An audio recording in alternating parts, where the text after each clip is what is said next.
Bonjour à tous, chers auditeurs. Nous revoilà en ce mardi 2 avril pour notre émission préférée, Les Voix de la littérature. Aujourd'hui, nous mettons à l'honneur un gros romancier français, Émile Zola, avec son roman Thérèse Raquin. Accueillons tout d'abord Mélissa. Bonjour à tous. Je suis élève en seconde et suite à notre étude du roman Thérèse Raquin d'Émile Zola, nous allons aujourd'hui nous interroger à propos de ce dernier.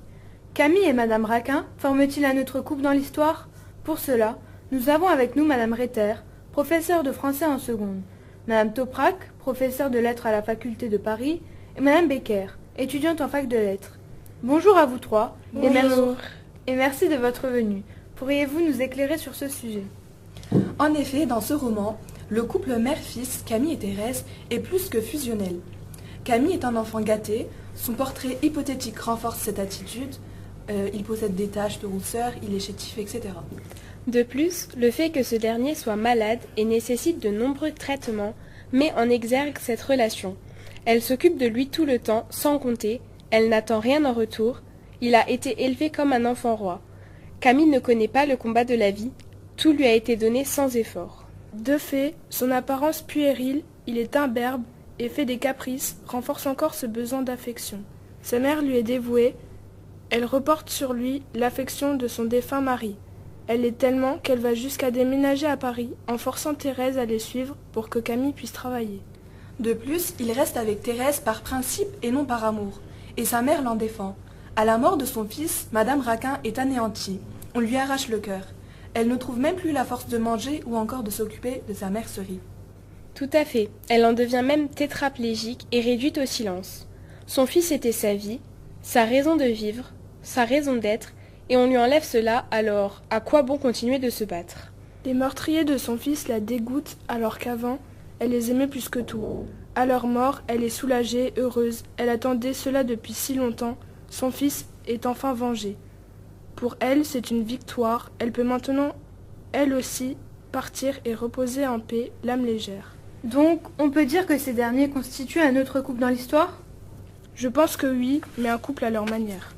En effet, chacun a besoin de l'affection et de la présence de l'autre.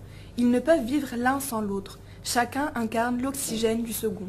Ils sont un peu comme des jumeaux siamois, accrochés par un seul cœur. Si on les sépare, ils ne peuvent pas vivre. Entre la mère et le fils, le cordon n'a jamais été coupé. Pour conclure, on peut donc dire que Camille et sa mère sont plus que fusionnels, tout au long du roman, et que cette dernière n'a vécu que pour lui. Merci à vous toutes pour vos explications et à bientôt. Merci pour cette intervention. Maintenant, nous allons voir le rôle de Laurent avec Lindsay et Mehdi. Merci pour cette intervention. Maintenant, nous allons voir la culpabilité de Thérèse avec l'intervention de Malik et Quentin. Bonjour, aujourd'hui nous allons discuter de la culpabilité de Thérèse Raquin. Je vais vous citer l'histoire. L'histoire de Thérèse, c'est une petite fille qui a grandi avec sa tante et son cousin et elle est forcée de se marier avec lui plus tard. Dans l'histoire, elle rencontre Laurent, un ami proche de Camille, son mari. Plus tard dans le récit, Laurent et Thérèse planifient le meurtre de Camille dans la Seine, mais au moment du meurtre, Thérèse Raquin s'évanouit dans la barque et Laurent est seul à le tuer. Puis ils se marient, mais deviennent fous tous les deux et ils finissent tous les deux par se suicider ensemble. Voilà pour ce qui est de l'histoire du livre. Nous allons à présent discuter sur la culpabilité de Thérèse Raquin dans l'histoire. De mon point de vue, Thérèse est doublement coupable, car premièrement, elle trompe son mari, malgré le dégoût qu'elle a pour lui, et deuxièmement, elle planifie le meurtre de Camille.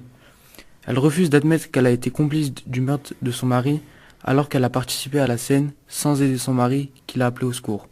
Elle ne veut que s'en vouloir, car elle ne devait pas se marier, sachant qu'elle n'était pas attirée par l'enfant malade. Je suis entièrement d'accord, en plus du fait des injures qu'elle a dites à Laurent sur son cousin, qu'elle voulait mort. Je pense vous compléter en disant qu'elle se sentait coupable et elle le savait au fond d'elle et qu'elle allait se réconforter chez Madame Raquin. Je pense sincèrement qu'elle connaissait sa culpabilité au fond d'elle, mais elle l'a rejetée. Merci pour cette belle intervention. Maintenant, nous allons parler du rôle de Camille dans le roman Thérèse Raquin. Écoutons maintenant Inès, Diana, Cybèle et Amy. Aujourd'hui, dans notre interview, nous allons parler de Camille Raquin, enfant de Madame Raquin et mari de Thérèse Raquin. Ce jeune homme fait partie d'un des personnages essentiels dans l'intrigue du célèbre roman de Émile Zola, après Laurent, amant de Thérèse, et celle-ci, qui est le personnage éponyme de l'histoire. Pour commencer, Camille vit avec sa mère qui est mercière et avec sa cousine qui est mariée à lui. Il vit une enfance à Vernon où il est très souvent malade et devient le jeune homme malingre qu'il est dans le récit. Puis il déménage à Paris avec sa mère et sa femme dans le secteur du Pont-Neuf. Il est très peu cultivé puisqu'il a seulement suivi une école de commerce quand il vivait encore à Vernon.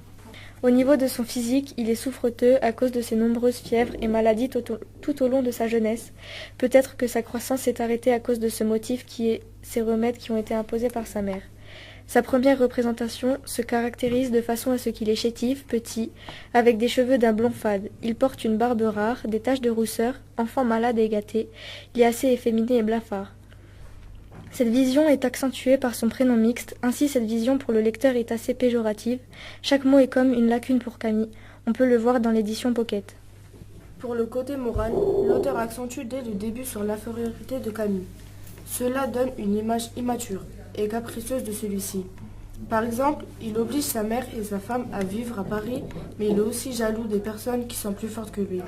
De plus, au début du récit, c'est pas un vrai adulte puisqu'il a un comportement d'enfant. Malgré le jeune homme ou enfant est un personnage secondaire à l'orée du roman, il devient un personnage important, voire clé de l'intrigue, à partir du moment où celui-ci se fait assassiner par Thérèse et Laurent. En effet, le blond commence à hanter ses meurtriers, en s'immisçant dans la vie du couple qui se marie. Prenons pour exemple les cauchemars de Laurent, surtout lorsque l'homme va voir le corps meurtri du pauvre enfant. Il finit par rendre les amants complètement fous et à les amener au suicide par des colères où il est le sujet principal. C'est ainsi que Camille est décrit comme un personnage important dans le cadre du roman, malgré qu'il ne l'était pas au début. Merci pour cette intervention. Maintenant, dans Radio Félix, nous allons parler de la folie dans Thérèse Raquin avec Enzo, Mathieu et Frédéric. À vous. Bonjour et bienvenue. Aujourd'hui, nous nous retrouvons de nouveau pour parler de la folie dans la littérature française, et plus particulièrement dans le livre Thérèse Raquin, écrit par Émile Zola en 1867. Pour m'aider dans notre émission hebdomadaire, je suis aujourd'hui en compagnie de l'auteur de romans psychologiques, l'écrivain Bat. Bonjour et merci de m'accueillir dans votre émission. Nous accueillons également le psychanalyste Monsieur Crémadev. Bonjour à tous. Très bien, alors pour commencer, nous allons laisser la parole à Monsieur Bat.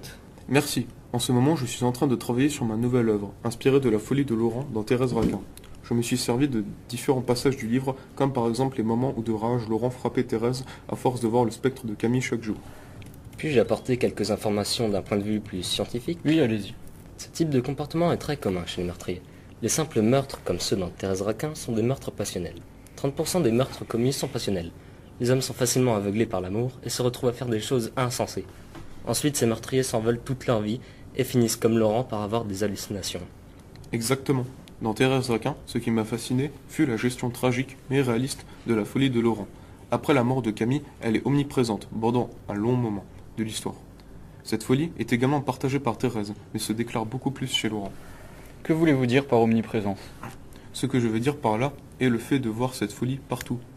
Et les descriptions de ces moments de folie et de paranoïa sont tellement bien amenées qu'on s'y croirait presque.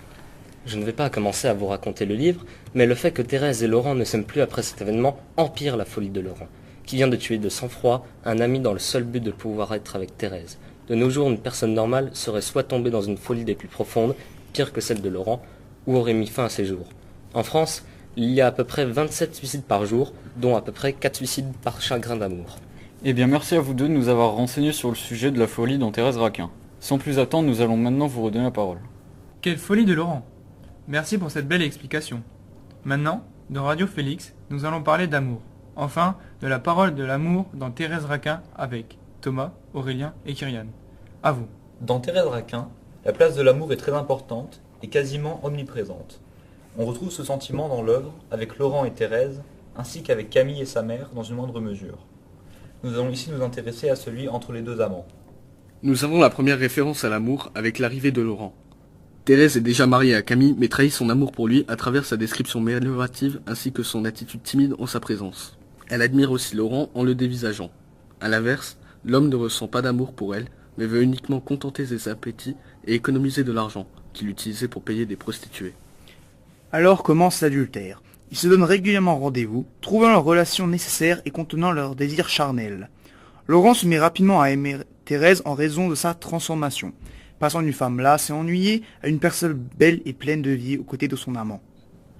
Au moment où ils ne peuvent plus se voir, En raison des nombreuses absences de Laurent à son travail, ces derniers trouvent leurs entrevues tellement indispensables qu'ils se décident à tuer Camille afin d'avoir un amour libre, sans avoir besoin de le cacher.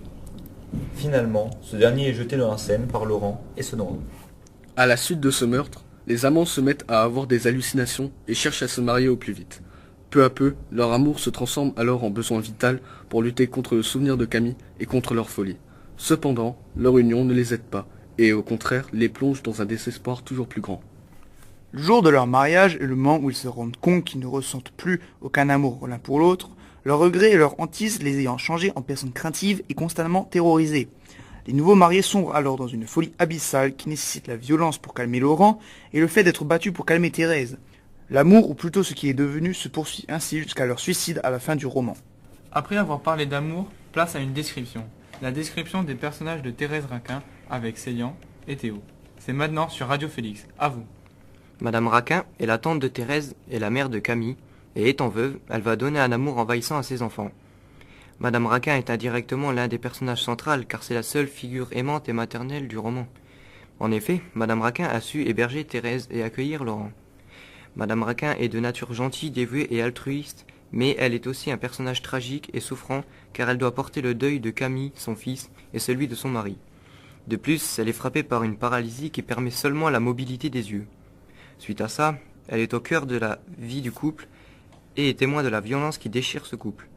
Comme si cela ne suffisait pas, étant impossible de bouger, c'est le meurtrier de son fils, Laurent, qui va la soumettre à ses mains pour s'occuper de la vieille paralysée. Le personnage de Thérèse Raquin est tout d'abord un personnage éponyme. L'histoire se déroule autour de sa vie personnelle et professionnelle. On découvre le personnage éponyme dans son enfance. Elle est cloîtrée avec Camille qui est malade. Elle doit s'occuper de lui comme étant sa mère, puis au cours, elle s'est mariée avec lui. De force, par sa tante, son personnage se transforme en se libérant grâce notamment à Laurent. À la fin du roman, Thérèse se transforme en meurtrière en étant complice du meurtre de Camille.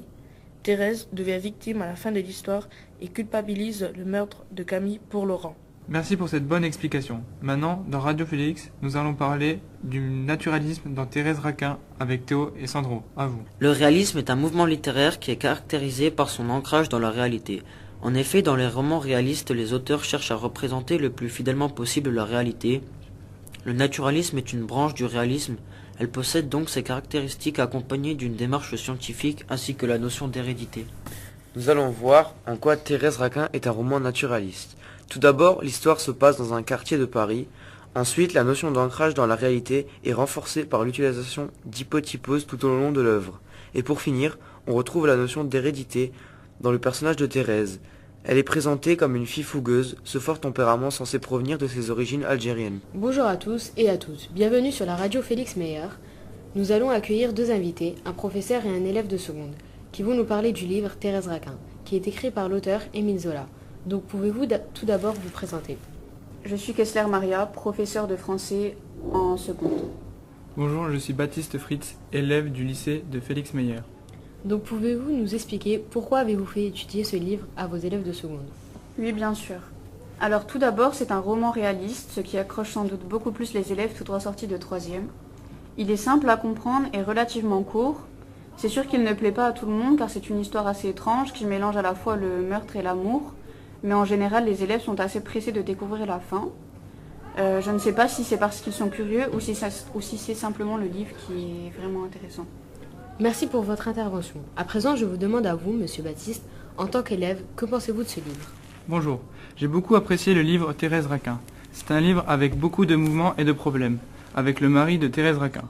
J'ai bien aimé étudier ce livre, avec la folie de Laurent et de Thérèse à la fin du meurtre. La fin du livre est très passionnant, je le conseille. Je le trouve très bien et c'est un beau livre à étudier. Eh bien, je vous remercie d'avoir accepté notre invitation sur notre radio et de nous avoir fait découvrir un nouveau livre. Je vous remercie vous aussi, chers auditeurs, de nous avoir suivis. Je vous dis donc à demain pour un nouveau sujet et de nouveaux invités. C'était la radio du Félix Meyer. Au revoir. Au revoir.